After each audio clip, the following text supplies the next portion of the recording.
I want to talk about this because, boys, I know it's very early. I think I found a contender for the best movie of 2021 right Oh here. shit.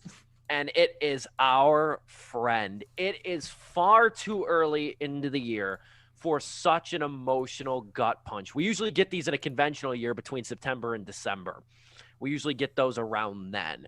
But Our Friend is worthy of cutting in line.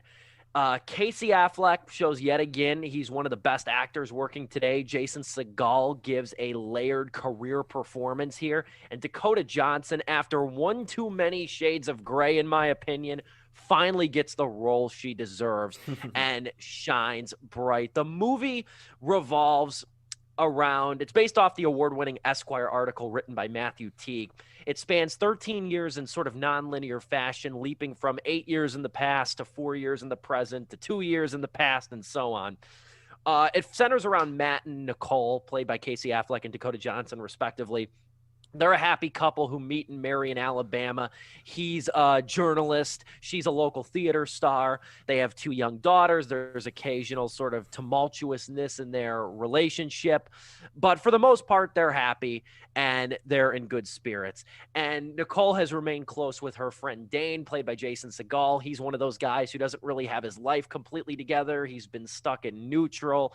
He works in a sporting goods store. He can't really stay tethered to a relationship, but he's fiercely loyal to Nicole, warms up to Matt when he crushingly realizes she's married and asks her on a date and realizes she's married. But tragedy strikes, however, when Nicole is diagnosed with ovarian cancer.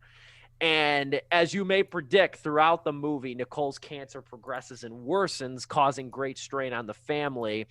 On top of the misgivings in the marriage that were present even before the diagnosis, Dane winds up moving in with the couple to kind of care for the kids and take care of them so that there's some sort of a work-life balance. But Nicole's condition worsens dramatically throughout this movie.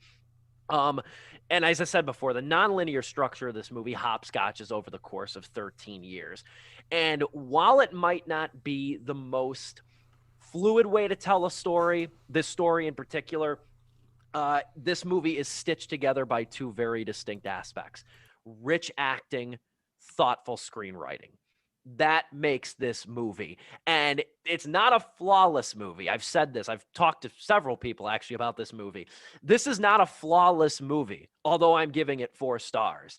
This is a movie that shows yet again that when you have strong character development, the audience will adapt. The audience will follow. When you have a strong character dynamics and good dialogue and human interest, the audience will follow through some occasional bumps in the road. For example, the nonlinear structure kind of makes the emotional footing of the story a little wonky in some moments, and even some of the more dramatized moments feel a little bit Hallmark when she's carrying out her bucket list, when Nicole's carrying out a bucket list. But the movie never lingers too long on that kind of thing.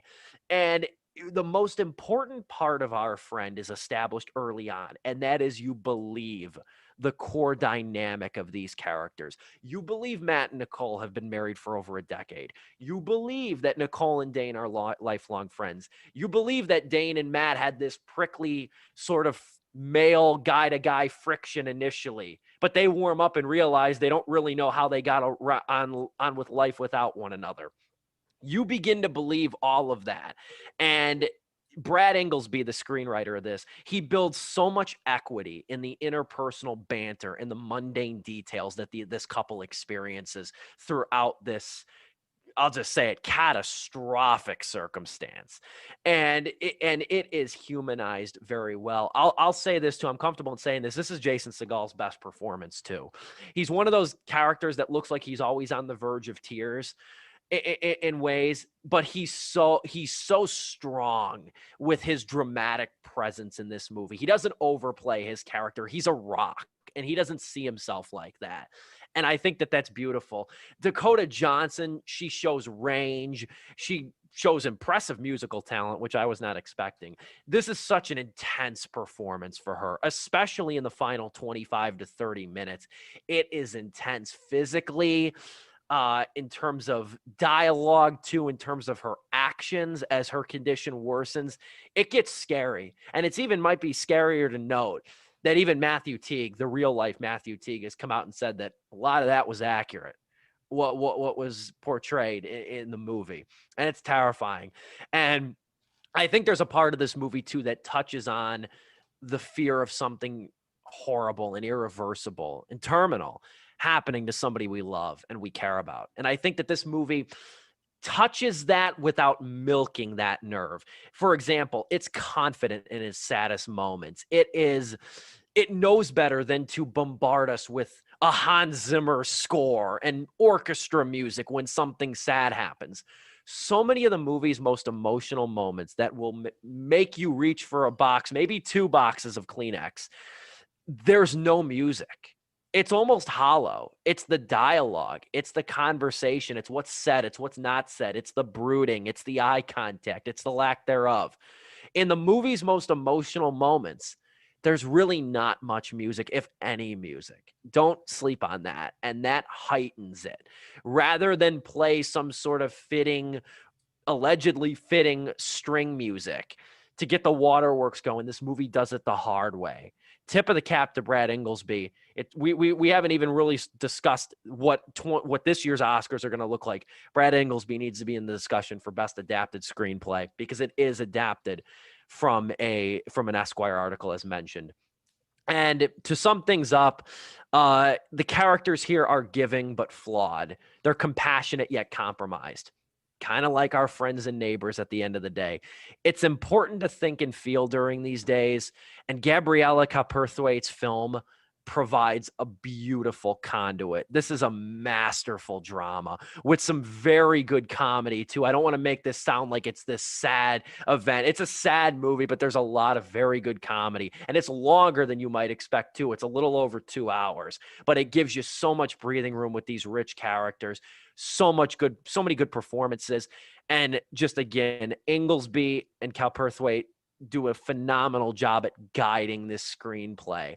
I cried like a fiend to this movie, and I was not expecting that. I found out about this movie because the country singer Jake Owen makes his acting debut, and he's in the movie for the entirety of maybe 10 to 15 minutes, and then I'm left with my feelings. But it's so good when a movie can surprise you like that. This thing came out of nowhere. It's been sitting on the shelf for the last couple of years, and it is a 4-star movie. Our Friend, you can rent it on Amazon Prime and Vudu for $20. I know that's a hefty amount of money to pay. I'm going to keep tabs on this one. I'll let people know when it comes to a streaming service or it drops in price, but pay the goddamn $20. It's worth it. This is a phenomenal movie. It is all but a lock to make probably my top 5 of the year, and it might even claim that #1 spot. It's that damn good. Our Friend, 4 stars. Check it out now, Amazon and Vudu. Woo. It's a barefoot blue jean kind of rating. Zing. The real ones will get that reference.